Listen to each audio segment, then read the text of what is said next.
Here's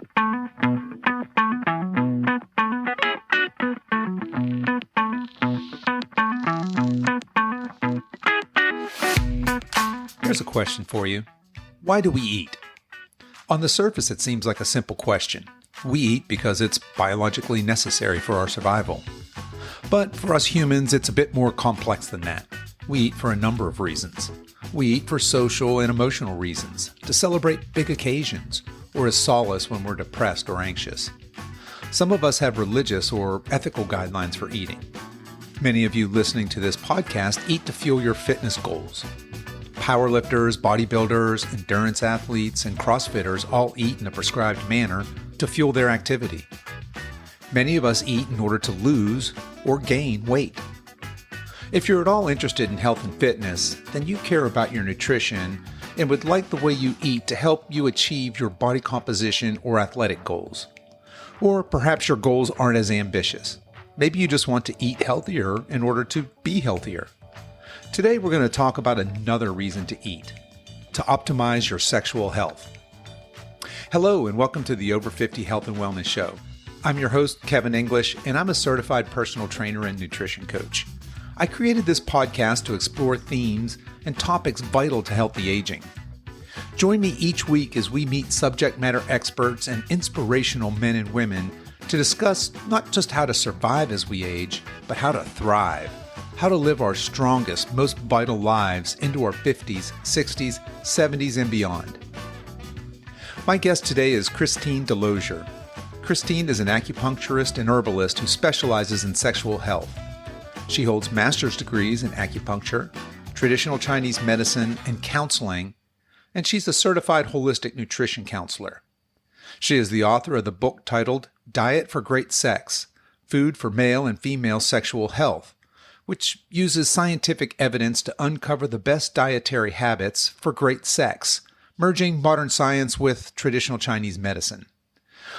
I asked Christine where her journey of traditional Chinese medicine, nutrition, and sex began. So it all started with the nutrition piece. I've always been obsessed with a natural way of living, nature. So I've always felt the best approach to health is first and foremost through the foods we eat and trying to stick as close as we can to what Mother Nature intended. Then later on came the Chinese medicine. The more I learned about Chinese medicine and acupuncture, the more blown away I was by how much it's able to accomplish in the body without the use of any pharmaceuticals or anything that has the potential for more serious side effects, that sort of thing. So I went to school and I studied acupuncture. I went into private practice, and along the way early in my practice, I chose to specialize in sexual health. So the way that came about, most acupuncturists, we treat a lot of back pain, a lot of headaches, a lot of neck pain, that sort of thing. And one of my patients that I had been treating for back pain came in and just asked me if I could do anything to help him have stronger erections. And I said, you know what, let's give it a whirl. It's not something I treat all the time, but it's something that I learned in acupuncture school. We certainly learned about sexual health. So we did that, and he had great results. He came back the next treatment and he had reported to me that, this has been something that has been an issue with him and his wife. And after the treatment, they had a really great sexual experience. And then as we continued to treat him, he got better and better results. He was really happy. And then I ended up having similar results with a few more patients that I treated. And I thought, this is something that really has the potential to bring a lot of value to people's lives. And it's something that's really difficult to treat. So I decided to specialize in sexual health. Okay, let me back up and pick some of that apart a little bit. You had mentioned that it was the food first. That was kind of your start on this journey, that you just always had this affinity for healthy food and optimal health nutritionally. Where do you think that came from? I mean, was that something that your parents instilled into you, or where did that come from? Okay, my mom was a single mom. She was a single teenage mom, and she had to work like 3 or 4 jobs always to support us. So we grew up eating frozen dinners. We grew up eating a lot of processed foods, a lot of junk food, a lot of stuff that we would, from a can, that sort of thing. So no, My whole childhood was spent actually building up plaque accumulation in my blood vessels, including those leading to the genitals, which is definitely not what we want for great sex. So no, that's not where it came from. I just have always loved nature. I really cherished my time outdoors as a kid, and I don't know, I just had an affinity for nature. So that's kind of where my philosophy came from. And I'm a foodie. I love food. I love the aesthetic of food. I like taking pictures of it. I love cooking. And so it's just something I'm naturally motivated to do. I just like it. So, I do actually have a background in science as well. I was trained to be a research scientist, and then I didn't actually pursue a career in it, but I did train. So I know how to read, research, and I spent a lot of time trying to discover for my own knowledge, are there foods out there that'll help people have better sex? When I'm working with my patients, is there something that's supported by science to tell them to do so that it will support their treatment goals? So I always ask my patients what they eat. And when I looked at the medical literature, I found that the answer was absolutely yes. Food has a very, very strong impact on how we experience sex. It influences how well our blood vessels are delivering blood flow to the genitals. It affects how strongly and quickly our nerves are firing. And that equates directly to pleasure. When our partner touches us, the better our nerves are functioning, the more pleasure we'll experience. And then thirdly, sex hormones. So food affects that whole entire trifecta of great sex, if you will. Yeah, so you talk a lot about that holy trinity or that trifecta of great sex, and that being hormone balance, nerve integrity, and vascular health, which you just briefly mentioned all three of those. And I do want to deep dive into each of those. But before we go there, you wrote this book called Diet for Great Sex. And I think in your intro, you say, who should read this book? And you said, anyone who would like to have the best sex possible through the most natural means possible. And I think that probably encompasses all of my listening audience right now. So what gave you the inspiration to write this book? It hadn't been done before. And I've read a lot of great diet books. I do read a lot of great diet books. I'm really into that. Read a lot of science books. But I hadn't found something like this that actually laid everything out, how our diet directly equates to sexual function, and what specific foods that actually have some substantial body of evidence to support it. So everything in my book is based in science. It's based on what the medical research and nutritional research says. So yeah, so I thought it was exciting. I was like, oh, this is cool. Nobody's written this. This is something that would be directly beneficial to my patients. Every time I meet a patient, I always spend a lot of time telling them what they should eat. And this was a way for me to tell them what they should eat thoroughly. I can't possibly do this in an hour-long session. I need a whole book to do this. So, so that's what I did. Yeah, and I suppose to your point there, you're right. This is a unique book. There's a lot of books on sex. There's a lot of books on nutrition.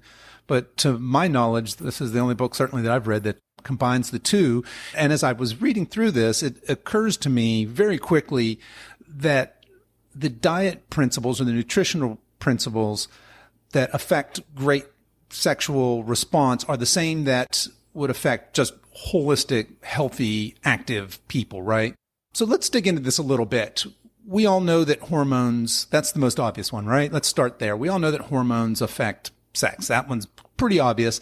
Talk to us a little bit about hormones, what the sexual hormones are, and how diet affects hormone balance or imbalance. Sure. So instead of thinking of it like, we have our sex hormones and these are the ones that affect sex, it's more like a symphony. So you've got your testosterone. We all know that's a player in libido and sexual function for males and females. We've got our estrogen, and again, important for male and female sexual health. But then there are, there are countless other hormones, and they all interact in this carefully orchestrated symphony. And when you throw one of them out of balance, hormones are rarely out of balance in isolation. It's usually many of them that are out of balance. And again, food very much affects this. You take one dietary practice that's very common, and that's eating a lot of processed sugar. That wreaks havoc on our sex hormones. It makes us what we call leptin resistant, and that's a hormone that will later affect our sex hormones. It affects our sex hormones, it affects our overall hormones. And so it disrupts our sex hormones indirectly, if that makes sense. Other things, as far as dietary practices that disrupt our sex hormones, is the amount of fat we eat. We eat way too much fat in our diets, and again, that disrupts our sex hormones. There are ways, though, that we can help rebalance our sex hormones in the short term and in the long run. Even just one thing, for example, leafy greens. Leafy greens are one of the best things you can eat for sex, because not only do they have tons of minerals and vitamins that, strengthen nerve conduction, improve vascular health, but they also actually directly reduce cortisol levels. Cortisol is a stress hormone, and we're all under a lot of stress. And cortisol it disrupts testosterone, so that's going to directly affect libido. It affects sexual function. It affects, every aspect of sex. And so to your point, you're talking about specifically leafy greens, and that's helping us to reduce our cortisol. And cortisol, if I'm not mistaken, is kind of it's a stress hormone. Is that right? Associated with stress. It's associated with inflammation. These are all bad things, right?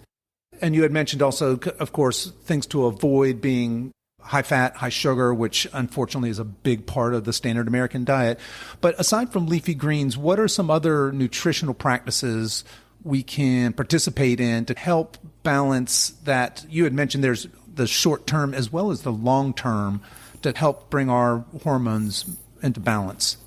So for the long term, do everything I say in the book for the long term. I mean, they, kind of all of the chapters focus on kind of one aspect, whether it's the hormones or the nerves or the vascular, but pretty much all of those practices affect the other two categories as well. But, if we talk about the short term, the food we eat even affects our testosterone and our sex hormones immediately following a meal. So, for example, you eat a high sugar meal, your testosterone will sharply decline right after. So if you're having a date night with your partner, the last thing you want to do is have a really fatty meal. First of all, it's going to dump your testosterone, and secondly, it will stiffen your blood vessels immediately, within the couple hours following eating. So something like salmon, the high omega-3 fats actually have the opposite effect on blood vessels, so they actually make them more elastic following eating. Another thing that dumps testosterone is a high sugar meal.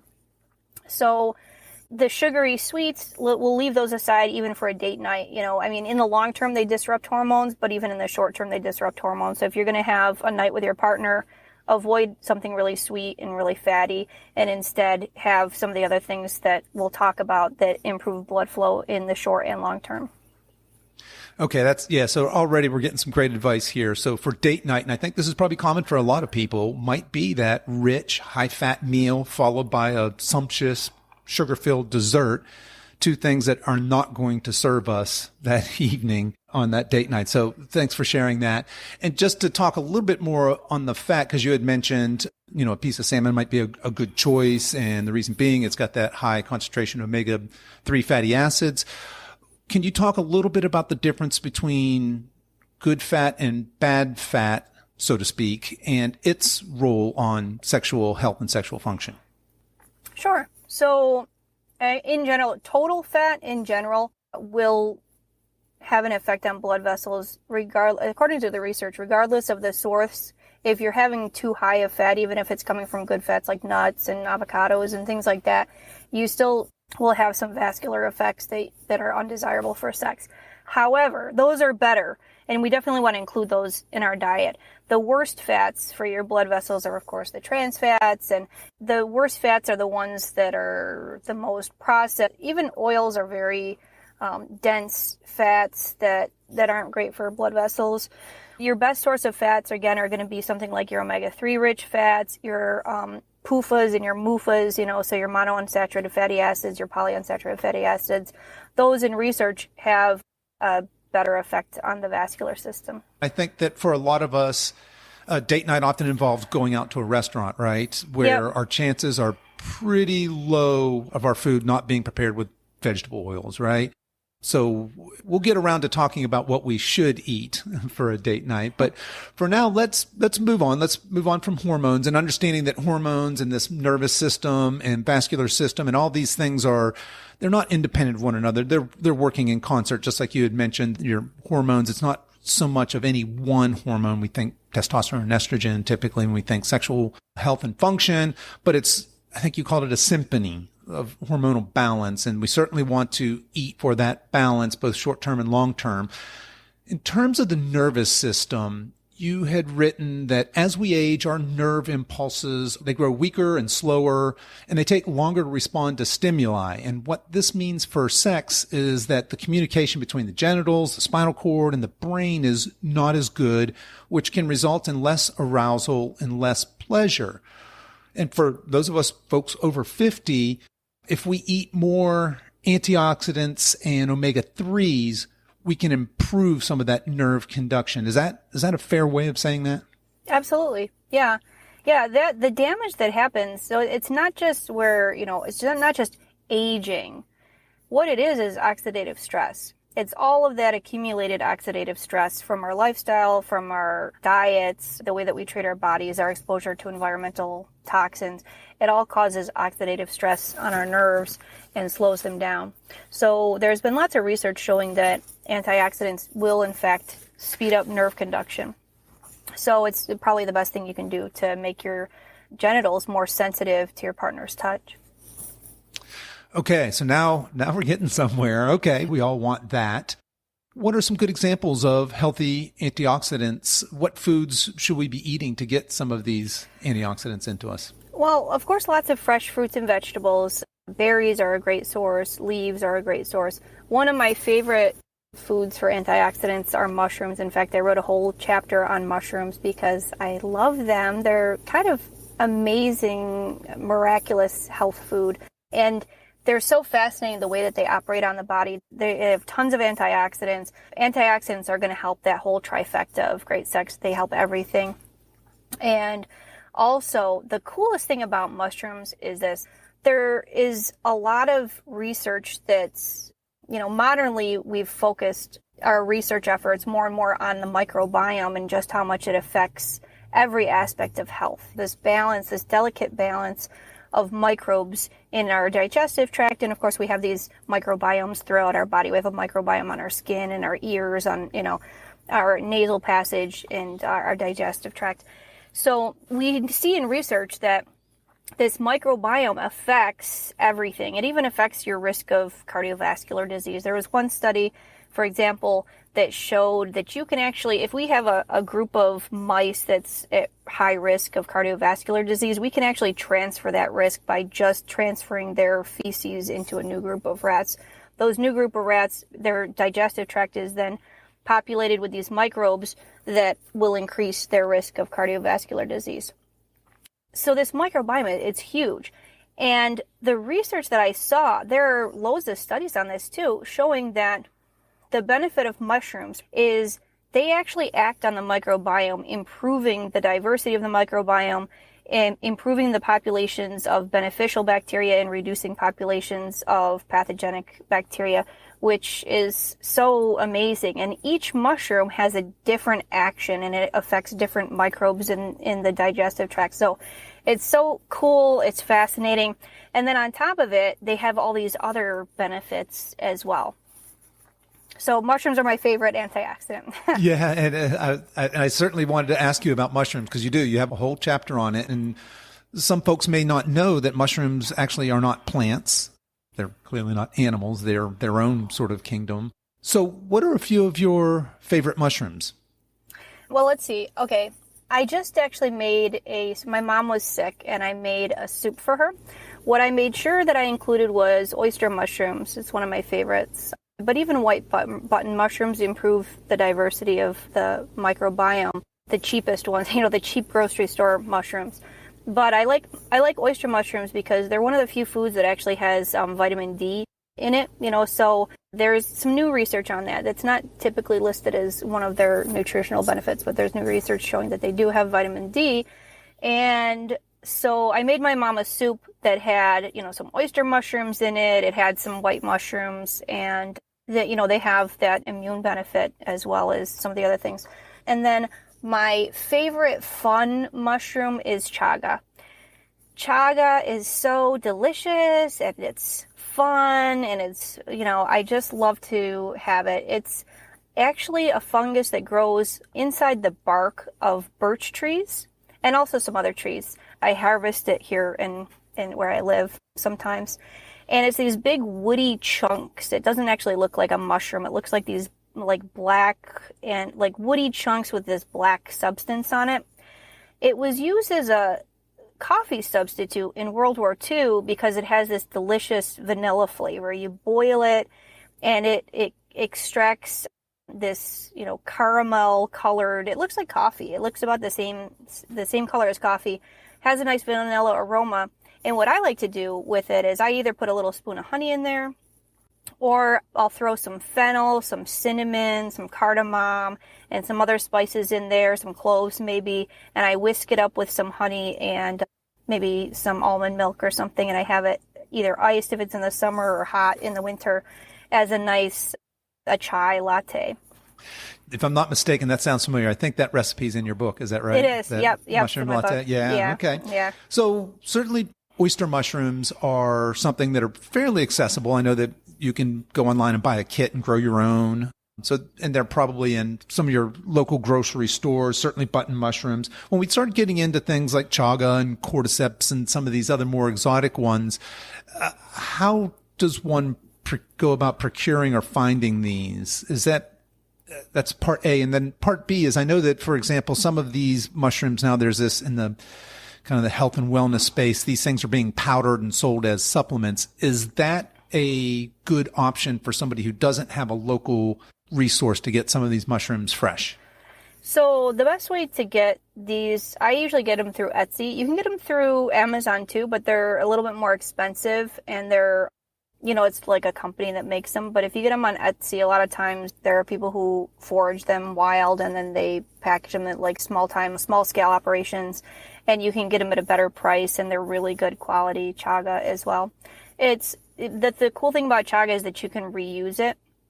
So you boil up these things and then you save the chunks and you can reuse them like 5, 6, 7 times. It just takes a little longer to boil them every single time. So that's where I would get them. They do have supplements, and I would say some of the supplements are good. One of the mushroom companies that I order from in my practice is Host Defense. They have a really high quality product for supplements of mushrooms. And I think they are good. They can be good. I always like to get things from food most, just because a lot of times you're getting the maximum profile of what that species, that organism has to offer. Yeah, that's well said, and 100% agree. Now, you had mentioned, was it Post Defense? Host Defense. Yep. Host Defense? Okay. Yep. And I'll drop that in the show notes for anybody who wants to take a look at that. Okay, so we've talked a little bit about hormones, what we should not eat, probably there for optimizing our hormones for great sex. We've talked a little bit about the nervous system, about antioxidants, the criticality of that on our nervous system, and how mushrooms can be our best friends in that area. Certainly want to encourage folks to explore some of that. That leaves us with our vascular system. So we know that damaged blood vessels, constricted blood vessels, just don't deliver blood flow very well, and they don't deliver blood, I suppose, to sexual organs as well. What we want is this nutrient-rich blood to get to the right place at the right time, I suppose, in terms of a sexual response. Talk to us a little bit about our vascular system and, again, what we should and should not eat to optimize our vascular health. Sure. So, first of all, let me tell you that blood flow, we all know that it's important for male sexual health and for strong erections, but what most people don't realize is that it's equally important for female sexual function and sexual pleasure. Lubrication comes following blood flow, so it's actually a byproduct of blood flow. And also, clitoral sensitivity and pleasure actually do improve with better blood flow for females. So that's important. Of course, the cruel joke that nature has played on human beings is this. The blood vessels to the clitoris and to the penis are among the smallest in the body. So any plaque accumulation shows up there first. In fact, erectile dysfunction is one of the first signs of cardiovascular disease. So those get clogged first, and what happens is there's less blood flow. One of the few foods that has actually been shown to reverse plaque accumulation to a certain degree, so cardiovascular disease is something that's considered to be progressive and irreversible, but they're actually finding modernly that leaves. There are actually some doctors treating patients for type 2 diabetes and for cardiovascular disease with a plant-based diet, and they are giving them loads and loads of leaves every day and seeing some reversal in plaque accumulation. So especially if you're early on in the game, where you're still having, where you still have sexual function, maybe it's not as good as it was before, and you're catching it early, you could get some really great benefit from eating a lot of leaves, and that would be like a nice leafy green salad every single day. The foods that I would say would be best for vascular health and for improving blood flow to the genitals and therefore the sexual benefit of that would be changing our lunchtime routine to being a salad and maybe a baked yam or some squash every single day. And there are a couple of reasons for that. The first of which is that leaves are naturally high in nitrates, and this promotes vascular health. They're also high in tons of minerals that are important for vascular health, as well as they have zinc, which again, we talked about how it reduces cortisol. And also they have these micronutrients which reduce inflammation and just, overall they're good for vascular health. So that's number one. Number two are potassium-rich foods like baked potato with the skins on it, baked yam with the skins, squash. There's actually not a long list of high potassium foods. So we're talking about an orange, a banana, a mango. Again, not a long list. And each of these has about 20% of the RDA. So the reason for this is this. Humans used to take in about 10 times as much potassium in our diets as sodium. Now, modernly, we take in about 10 times as much sodium as potassium. And this is wreaking havoc on our blood vessels. Potassium softens this delicate inner lining of blood vessels, so it improves the elasticity of them, and it also counteracts some of the stiffening effects of sodium. The worst part about that is that when we take in excess sodium, our bodies deal with it in part by flushing potassium. So it even further interferes with our potassium. So having a nice potassium source, have a couple of those fruits and vegetables that we mentioned every day, and that combined with then the other lesser sources of potassium, and you can get a decent amount, along with kind of trying to keep your salt low, if that makes sense.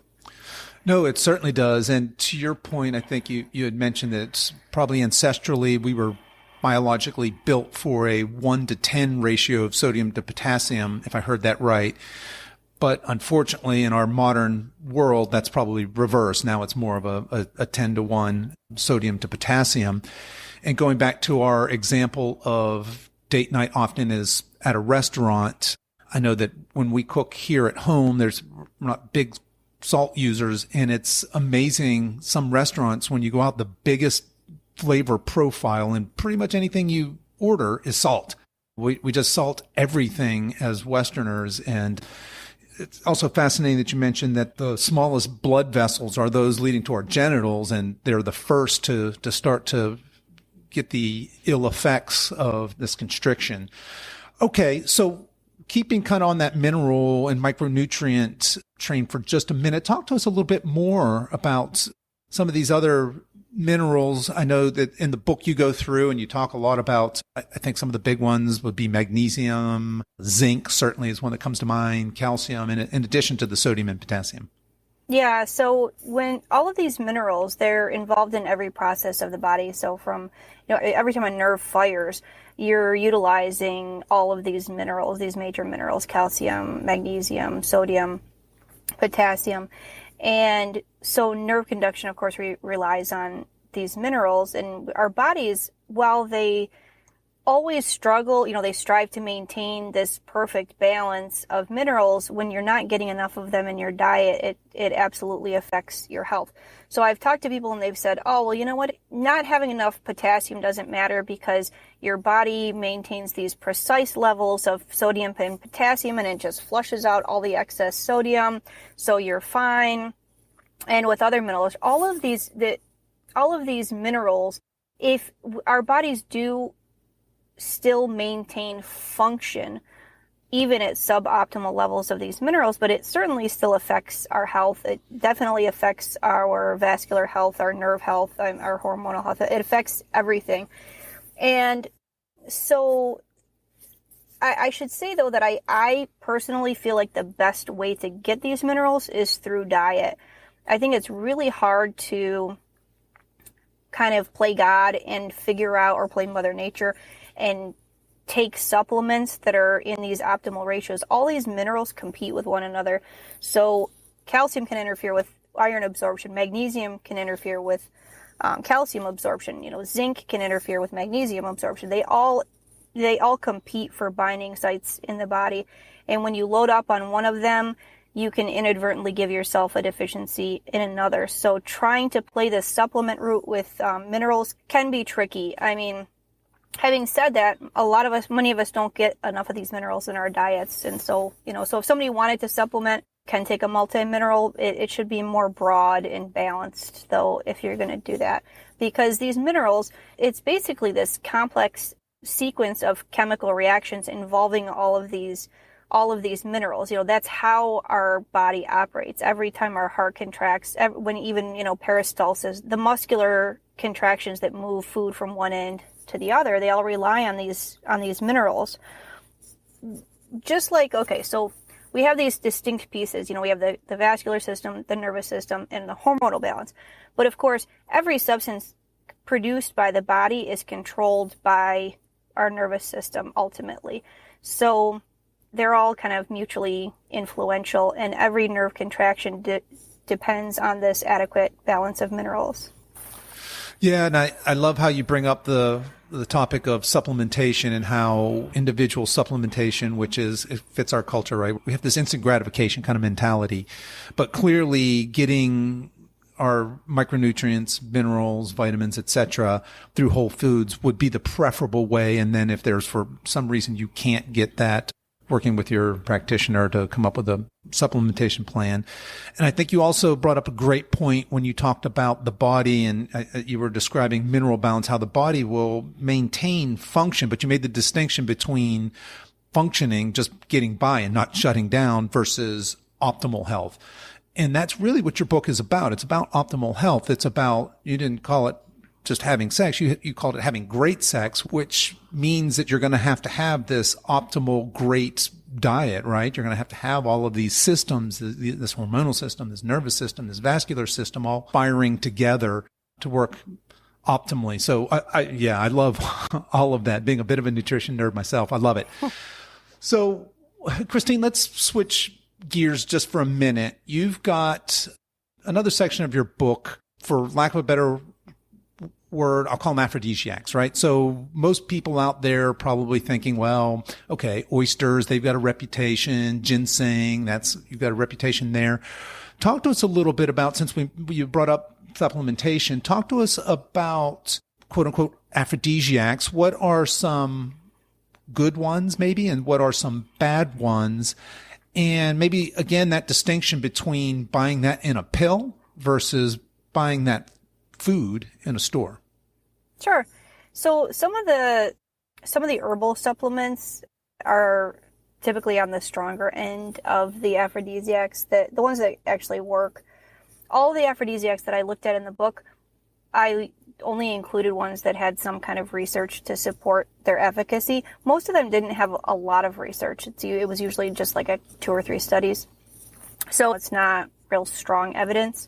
But a lot of them have been used throughout the ages as aphrodisiacs. And yeah, on the more mild end, you have the culinary aphrodisiacs. But some of them were actually shown in research to have a quite immediate effect, like cloves. Cloves, those who used cloves had reported more sexual satisfaction and arousal response, for example. So that one actually had a kind of a short-term immediate effect. One of the more studied aphrodisiacs, culinary aphrodisiacs, is saffron. That is the one that I found the most research on. And that's been used since Cleopatra. You know, Cleopatra used to put like a half a cup of saffron, which is so much considering the fact that it's, you know, the stamen of this crocus plant. So it's such a tiny part of it that you have to pick so many of them to get a half a cup. It's unreal, and that's why it's so expensive. But she used to put a half a cup of it in her baths to prepare for her lovers. And so it's been used for a really long time. It's still used, and there are plenty of studies to show that it increases libido. People have more sex with saffron. And it had such a reputation that people were advised against eating. Don't eat any saffron dishes or, you know, any rice if you travel to the Middle East, because you're going to get horny and then you're going to do something that you regret. So some of the herbal ones.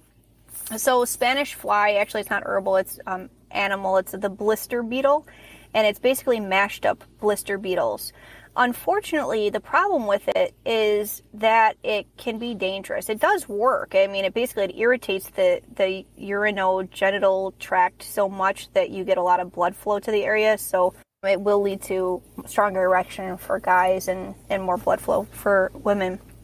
However, the amount that you need to have an effective dose is dangerously close to the amount that's a toxic dose. And for that reason, lots of people throughout history have died using it. So it's not one that I would recommend for sure. Then there's things like horny goat weed. That has some research to support its use. It's an herbal supplement. And so I would recommend, if anybody's interested in trying those, that they consult somebody who knows herbs, you know, somebody who may have a degree in it. You know, a lot of acupuncturists have also studied traditional Chinese herbal medicine as well. Okay, yeah, that's fascinating. You make a distinction between culinary aphrodisiacs and herbal aphrodisiacs, and until I encountered your book, I know saffron's expensive, now I know why. And cloves, those are two that probably, if you said quick, name a couple aphrodisiacs, most folks, I'm guessing, would not guess those, and yet there they are kind of at the top of your list. And I think we've all probably heard of Spanish fly. And again, until I read your book, I had no idea what it really was, nor did I know that the effective dose was dangerously close to the toxic dose, so probably one to stay away from. There is some gems to be mined there, right, in that space, of food, and some foods having some short-term effects as well as long-term optimal health effects, right? Yep. Yeah, absolutely. And they're fun. You know, they're fun to play with, you know, when you're making dinner and just trying to incorporate as many of these aphrodisiacs as possible. The stories were really fun too. The stories behind a lot of the aphrodisiacs and their use were fun as well. And you have a lot of those in your book, and you're right. It's fun to kind of read some of the history of these things, and even some of the wars that were fought over some of these things. Yeah, very absolutely. Interesting. All right. Well, we've mentioned your book a couple times, and one thing that struck me as I've read through the book, we have the very straightforward, this is what you should and shouldn't eat and why for great sex. But you take a very holistic approach to sex. And in addition to diet, you talk about the importance of things like exercise, sleep, and of course, the biggest turn on of all is being kind and nice to one another. You even have some worksheets in there for couples to increase sexual awareness of each other. I think we've pretty well covered why diet is critical for great sex, but talk about some of these other more holistic lifestyle pieces. Sure. So in Chinese medicine, there's no distinction made between the psychological, the emotional, and the physical. We treat all at the same time, and they're all interconnected, you know. So emotions can both be a symptom of and a cause of disease or of health. And, you know, having a history as a counselor as I do, it was something that I really wanted to include, because in our culture, we're more self-centered than we ever have been in the past, and we're more self-centered than other cultures in comparison. So when we think so much about ourselves, it's really difficult to have enjoyment in life, period, not just in sex. This focus on ourselves and our own pleasure and our own happiness and our own comfort and all of these things, it really takes the beautiful essence of life out of the equation. And that's, what we have to give. It's just like what JFK said, ask not what your country can do for you, but what you can do for your country. And it's the same concept. Ask not what your partner can do for you, but what you can do for your partner. And there's truly so much joy in giving. And to have a fully enjoyable sexual experience, we must think of our partner's pleasure just as much as we think of our own. And for that reason, I talked a little bit about that in the book, about kindness, and also about specific techniques. Many of us, maybe we want to please our partner, we want to focus on their pleasure, but we don't have the tools and the technique, and maybe some people are afraid to ask. So I have a whole chapter on male oral sex and female oral sex, and just very clear tutorial on that. Yeah, you can kind of think of the book as being your toolbox for great sex, right? With the cornerstone being diet. Let's get that cleaned up and dialed in. That's going to make a huge impact. But you have other knobs and levers, and certainly things like kindness and being aware of your partner and your partner's needs, wishes, desires, etc. Learning to get pleasure from giving. Certainly there's great joy in that. And like you said, even just some techniques that people may not be aware of. So you spell all that out incredibly well. So let's build a date night menu. Let's do that. In fact, if you don't mind, start with a breakfast. If we got a big date night coming up and we're excited, we want to have great sex, what should we have for breakfast? Let's do an example menu throughout the day. Sure. Okay. So let me just give you some overarching principles for your day. And that's going to be, you're going to want to try to keep your fats low and keep your refined sugars low. You don't want to give yourself big spikes in glucose, because that will reduce testosterone. So we want to eat foods that will improve blood flow and not eat foods that tank testosterone. There's not much evidence, and believe me, I've tried to find evidence on foods that actually have an immediate impact on nerve conduction velocity, and I haven't found any. So that's not in that date night picture. It is in your overall, long-term health picture. So a good breakfast is going to be something like berries, and if you want to throw in some omega-3, maybe some berries and some walnuts is a good choice, because berries are going to do two things. The berries have this certain type of antioxidant called polyphenols, and polyphenols were shown to improve blood flow within a couple hours of eating it. So that would be a good breakfast choice. Most of our, date night efforts do focus on like a couple hours prior to sex. So that's where the research lies, is in this kind of 2-hour window. So if you're going to have a afternoon delight, then have a nice berry and walnut breakfast. If you're going to have, post lunch, our lunch will be maybe a big, huge green leafy salad, because the salad, it has naturally occurring nitrates, which will immediately have a dilate blood vessels, and you'll also get the benefit of having some potassium in there. And so you have this immediate benefit on the elasticity of your blood vessels from a salad. And then your baked potato or your baked yam, again, has been shown in research to improve arterial function within a couple hours of eating it. So for dinner, what I would say is this: let's say you want to really get into a nice culinary adventure for your date night menu, we might start with, I have a recipe for this in my book. It's called Sex Juice. And you can juice either beets or celery. Both of them are really high in dietary nitrates, so they'll dilate your blood vessels. That actually, athletes use that a lot to, to improve performance. And so you'll start off with something like that. Then for your main course, you might have something like roasted acorn squash, and you can put some of those aphrodisiac spices on it. You can put some cloves on it, or some cinnamon, nutmeg is another aphrodisiac spice. Throw some of that on there. Have a nice leafy green salad with it, and you can make some dressing. Oh, there's lots of aphrodisiac dressings that you can make. One of my favorites is this. You chop up some onions, you squirt some lime juice on it, lemon or lime juice on it, and you put a huge handful of dill and pepper in it. Not too much salt, because again, the salt stiffens your blood vessels. but it's a really delicious dressing, and dill is another aphrodisiac. So the other one is vitamin C. So you get that squirt of the lime. A high vitamin C meal or foods were shown to improve mood. It doesn't make you horny, but it might improve your mood. It improves mood, and that is going to make you more responsive to just being aroused, that sort of thing. So you squirt your lime juice on there. Then you might have some maybe steamed beets or other steamed vegetable. And the protein, if you're plant-based, again, you might do something like walnuts. If you do eat animal products, then you might want to do something like wild salmon, which again is going to have your omega-3s, and that will improve vascular elasticity within a couple hours of eating it.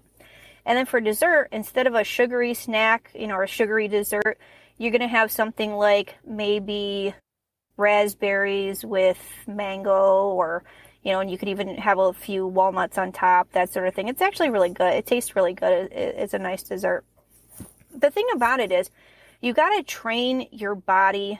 The research that I saw was this. Because of how much fat and sugar we eat, we've rewired our brains to require more of it before it'll release dopamine. And dopamine means pleasure. It means this is the pleasure we get out of food. So when you eat healthy for a couple weeks and reduce the fat and the sugar, it rewires your brain to actually get pleasure out of healthier foods. So that's it in a nutshell. Yeah, that's interesting. And that mirrors my experience in terms of that last part where you're talking about rewiring your brain. As I went on my own personal nutritional journey, as I cleaned up my diet, I've made no secret that I have to force myself to eat vegetables. And certainly in the beginning, that was true. I don't crave vegetables. But as I ate healthier and cleaner, I felt better. And that in itself can motivate myself to keep continuing. But you're right. I became more hardwired so that I'm less and less desiring this high fat, or for me, the salty snacks were the really tough one to let go of less. The sugar, that lasted a short amount of time. The high fat, it's kind of in the middle, but those salty things I did crave for a while, and it took a while to rewire my body. So thanks for sharing that. Thanks for sharing the ideas for a date night, breakfast, lunch, and a dinner. So folks, if they really want to explore that, you have a lot of great recipes in your book. And again, that book is Diet for Great Sex, Food for Male and Female Sexual Health by Christine DeLozier. So Christine, what's next for you? What's on the horizon? Well, I'm just promoting my book right now, and so I've been so obsessed with my book that I haven't really thought much beyond that. I'm still treating patients in private practice, promoting my book, and the great thing is I've got this nice tool now that I can share with my patients when they come in, so I can actually give them the book and say, "Here, eat like this." That'll support our treatment goals. So yeah, that's about it. Okay, great. And when did the book come out? October. Okay, yeah. And we're recording this now in March of 2021, so it's just a few months old, and it's available basically anywhere, right? I grabbed it on Amazon, so yeah. Your favorite bookseller, you can get that. And I would personally highly recommend anybody who's into nutrition to grab this, and certainly anybody, especially this over 50 crowd that's looking to optimize your sexual health, your sexual experience. This is a great resource. Highly recommend. So, Christine, before we go, where would you like people to connect with you? What's the best way for them to reach out? Sure. You can reach me on dietforgreatsex.com, or I'm also on social media under Diet for Great Sex. Okay, that's pretty easy to remember. Well, Christine, thank you so much for coming on the show and sharing all of your wisdom with us. I had a great time. I really enjoyed reading the book, really enjoyed talking with you, and I wish you all the best in all your future endeavors. Thank you so much, Kevin. That was a lot of fun.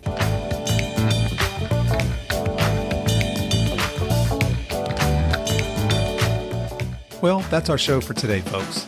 If you enjoyed today's episode, please tell your friends and please consider subscribing and giving us a 5-star review. All the show notes and much more are available at our website at silver-edge.com. That's silver-edge.com. So until next time, stay strong.